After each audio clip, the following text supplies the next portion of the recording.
President. Senator from Vermont. Mr. President, for some reason that I do not fully understand, it always appears to me that the more important the issue, the less it gets discussed here in the Congress and in the media. More important, less discussion. And today I want to say a few words about one of those issues, and that is the ongoing and unprecedented humanitarian disaster which is taking place in Gaza and which is getting worse every single day. On October 7th, as I think we all know, Hamas went forward with a brutal terrorist attack against Israel, killing 12,000 innocent people, and they took 230 hostages, some 100 of whom are still in captivity. And in my view, as I've said many times, Israel had the right to respond to that attack and go after Hamas. But what Israel did not have the right to do and does not have the right to do is to go to war against the entire Palestinian people, which is exactly what has occurred. Mr. President, when I talk about issues that we in Congress do not fully engage in, discuss, appreciate, what we are talking about is that in Gaza right now, some 30,000 Palestinians have been killed and more than 70,000 have been injured since that war began. This is a country, an area of 2.2 million people. Two-thirds of those who have been killed or injured are women and children. Unbelievably, and I think this is another point that is not discussed very often, 1.7 million Palestinians, 80% of the population, 80% of the population of Gaza have been driven from their homes. So men, women, and children driven from their homes with no safe place to go and no idea as to whether or not they will ever return to their communities. Imagine that for a moment. Little kids, 5 years old, 3 years old, they don't know what's going on. Bombs falling, pushed out of their homes. They don't know where they're going or whether, in fact, they will ever return to their communities. Mr. President, the bombing of Gaza, and again, it must be talked about over and over again, is almost unprecedented in modern history. 70% of the housing units in Gaza have been damaged or destroyed. Let me repeat that. 70% of the housing units in Gaza have been damaged or destroyed. Mr. President, the civilian infrastructure of Gaza has been devastated. There is virtually no electricity. There are few supplies of clean water. There is not one functional hospital for 2.2 million residents of Gaza. There is not enough food, not enough water, not enough fuel, and not enough medicine. And increasingly, for the people of Gaza, there is no hope. Mr. President, this is a horrific reality, and I know here in the Senate we deal with a lot of stuff, but this is a reality that cannot be ignored. It must be dealt with. The catastrophe unfolding in Gaza today, right now, as we speak, is among the worst humanitarian disasters in modern history. And while this body was in recess, we had a 2-week break. While we were safely with our families, the urgency of this crisis only increased. We are truly approaching a point of no return. For months, the United Nations and other aid organizations have warned that the constant bombing and the restrictions on humanitarian aid entering Gaza raise the risk of famine and disease. 2 months ago, the UN warned that the whole population of Gaza was hungry. People were going hungry. And that more than 500,000 people faced the most severe category of food insecurity. That's a fancy terminology for talking about people in desperate need of food. Mr. President, now, today, the worst of those fears are becoming reality. Hundreds of thousands of children in Gaza, beautiful little kids, are starving to death. Last week, the World Food Program reported that nutrition screenings found that 1 in 6 children under the age of 12 in northern Gaza are acutely malnourished, and 3% are experiencing child wasting, a terrible, terrible term that describes the destruction of human life for kids. These children will die without urgent treatment. In other words, if all of the aid in the world came in tomorrow, many hundreds of thousands of children in Gaza have been permanently damaged. Malnutrition in children causes cognitive and emotional distress, physical distress. So let us contemplate that. Let us think about that for a moment. If nothing changes, in the coming weeks, thousands of children in Gaza will begin to die of starvation and easily preventable diseases caused by the lack of food, medicine, and clean drinking water. Was this a natural catastrophe? Was this a storm? Was this an earthquake? No. This is a man-made disaster. Already, some 90% of children under 5 in Gaza have 1 or more infectious diseases, according to the UN, and 70% have had diarrhea in the past 2 weeks due to a lack of clean drinking water. This is an urgent humanitarian crisis. It cannot be ignored. It must be addressed. Without an immediate humanitarian ceasefire and an urgent expansion of the relief effort, even more people could end up dying from the lack of basic supplies that have been killed in the bombardment. In other words, what we're looking at is thousands of people have died from the bombs, and now you're going to see more people die from starvation and diseases as a result of no clean water or sanitation. Scientists at Johns Hopkins University recently modeled what could happen over the next 6 months if nothing changes, and concluded that some 85,000 more people could die in Gaza over that period from war and disease. Mr. President, we cannot allow this disaster to continue. And let us be clear why this is happening.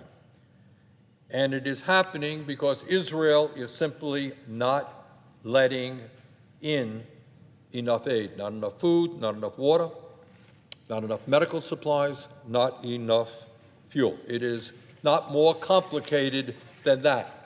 This is a man-made crisis caused by Israel, and it can be changed tomorrow. Israeli restrictions on aid entering Gaza mean that only a tiny fraction of the food, water, medicine, and fuel that is needed can get into Gaza. Even then, Once aid gets in, Israeli bombing and military activities mean that very little of that aid can reach beyond the immediate area around the Rafah border crossing from Egypt. And what that means is that some of the most desperate areas of Gaza, that in those areas virtually no aid can get through at all. So it's not only that aid is not getting in, what aid is getting in is not going to those locations where it is needed the most. Mr. President, even more distressing, aid convoys have been turned back or fired upon even after previously clearing their route with the Israeli military. In other words, the aid people tell the Israeli military where they are going, and the result of that is they, in fact, get bombed. Bottom line, despite the urgency of this crisis and the growing starvation of the people of Gaza, humanitarian access has actually gotten worse in recent weeks. About 80 trucks per day have gotten into Gaza over the last 3 weeks, down by roughly 40% from earlier periods. Before the war, before the homelessness, and before the starvation, some 500 trucks per day delivered basic necessities into Gaza. Almost all aid deliveries to northern Gaza have been suspended. The Israeli government has rejected most requests for access to the north, and the situation has become too dangerous for aid to be safely delivered. And the reason that aid delivery has become increasingly dangerous is that the Israeli military has shown little regard for the safety of humanitarian operations. Quite the contrary, earlier this month, the Israeli military fired on a UN food aid convoy, even though it had previously cleared its route and timing with the Israelis. And here is something that I hope every American hears, that up until now, since this war began, 161 UN staff and at least 340 health workers have been killed in Israeli attacks since October 7th. In other words, the people who are trying to help the desperate, people are trying to deliver aid, people are trying to provide health care, they are being killed in large numbers. The situation today is obviously desperate and getting more and more desperate.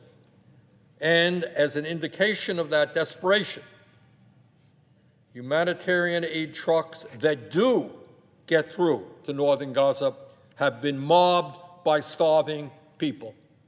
That is the reality. When a truck manages to get through, aid is not distributed in an orderly way. Hungry people are mobbing the trucks to grab food to feed their kids. The UN's leading expert on access to food this week said Israel is intentionally denying access to food. Mr. President, that is a war crime. Unbelievably, in the midst of this humanitarian cataclysm, rather than work to improve coordination with the UN and get basic supplies to Palestinians in the war zone, there has been a concerted attack on UNRWA, the largest UN agency operating in Gaza and the backbone of the humanitarian aid operation. They're the ones who do the lion's share of the work in getting humanitarian aid to the civilian population. UNRWA runs schools, healthcare, water sanitation, and food assistance for Palestinians in Gaza, as well as the West Bank and the wider region. Israel has accused 12 UNRWA employees of taking part in the October 7th attack. 12 employees. This is a serious allegation, and it is being investigated seriously. But, Mr. President, you don't starve 2 million people because of the alleged actions of 12 UNRWA employees out of a total workforce of 30,000. Despite UNRWA's indispensable role in addressing this unprecedented humanitarian disaster, Congress is now considering legislation, Senate passed legislation, that would actually prohibit funding for this agency, which would only make a horrible situation even worse. Children are starving. People don't have water. People don't have medical supplies. The agency that historically has done the work of getting aid out to people is now being unfunded. The U.S. decision to pause its funding for UNRWA has left the agency at a breaking point. Mr. President, that decision must be reconsidered immediately. And, Mr. President, that brings us to the United States' role in this crisis, because the point is, what we are not just looking at is some distant part of the world where terrible things are happening and we're just learning about it and we had nothing to do with it. Quite the contrary. Quite the contrary. Put simply, Mr. President, we are deeply complicit in the humanitarian disaster and the horror that is taking place in Gaza today. Most of the bombs and most of the military equipment that the Israeli government is using in Gaza is provided by the United States and subsidized by American taxpayers. This is not just an Israeli war. This is an American war as well. We are providing the weapons for Netanyahu to wage this war. Mr. President, I met earlier today with human rights experts from Amnesty International. Amnesty researchers have painstakingly documented the use of U.S. weapons in numerous Israeli strikes that break the international laws of war. Most recently, Amnesty documented 4 unlawful strikes in Rafah in December, January, that killed at least 95 civilians, including 42 children, and some of those attacks were done with U.S. weapons. Mr. President, the U.S. has laws on the books intended to prevent these kinds of human rights violations that are being done with U.S.-provided weapons. The problem is that we have very rarely enforced them with any country, and we've never enforced them with Israel. For months, as I think all of us know, President Biden has been trying to get Israeli Prime Minister Netanyahu and his extreme right-wing government to scale back the indiscriminate bombing. So far, Netanyahu has not changed his tactics, and in fact, humanitarian access has actually deteriorated. The situation is getting worse. Netanyahu makes polite sounds when U.S. officials visit him in Israel, and then he proceeds to do exactly what he wants. And what he wants increasingly seems to be the wholesale destruction of Gaza. Mr. President, the United States is now focused on negotiating a ceasefire agreement that would allow for massive humanitarian aid and the freeing of the remaining hostages. I desperately hope that this deal comes together. I trust that all of us want the killing to stop and the hostages to be freed. But once again, despite what President Biden is fighting for, Netanyahu is resisting. It appears that he and his extreme right-wing government are trying to prolong this war to hold on to their power and to avoid accountability. President Biden has repeatedly said that the only viable path to lasting peace and security for Israelis and Palestinians alike is a two-state solution. I agree. But of course, Netanyahu has made it very clear that he is completely opposed to that outcome, and he has been opposed to that outcome for his entire political career. Mr. President, on issue after issue, Prime Minister Netanyahu is deeply opposed to the goals of the United States. We want civilian life protected. He doesn't seem to care. We want more aid getting into Gaza. He won't allow it. We want a two-state solution. He is vigorously opposed. Mr. President, given all of that reality,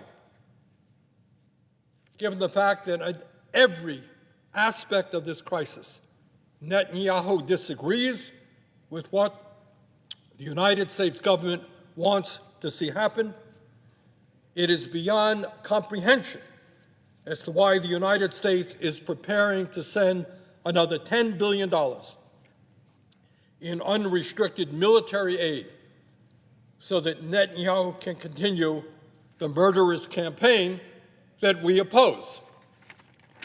Enough is enough. The United States cannot continue to be complicit in Netanyahu's war crimes. No more military aid for Israel. Whether Netanyahu likes it or not, the United States must continue working toward an urgent humanitarian ceasefire to allow for the release of the hostages and massive influx of humanitarian aid.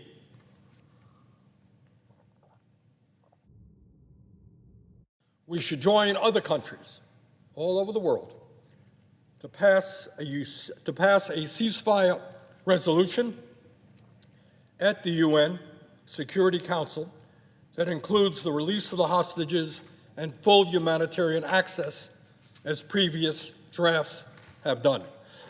The United States should begin the process of recognizing the state of Palestine as a full UN member state. This is both a fact, Palestine is a nation recognized by 139 UN member states, and a moral imperative in the face of what amounts to illegal Israeli annexation.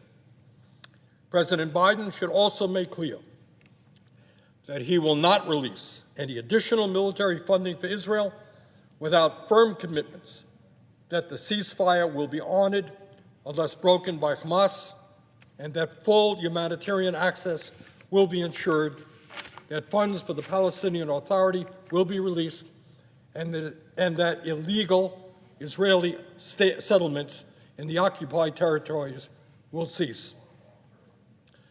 Mr. President, none of this will be easy.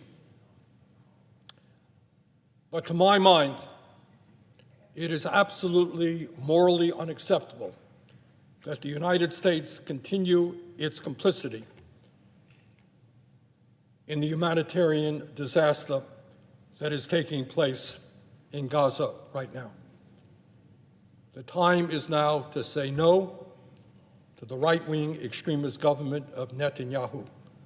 No more money for the Israeli military. And with that, Mr. President, I yield the floor.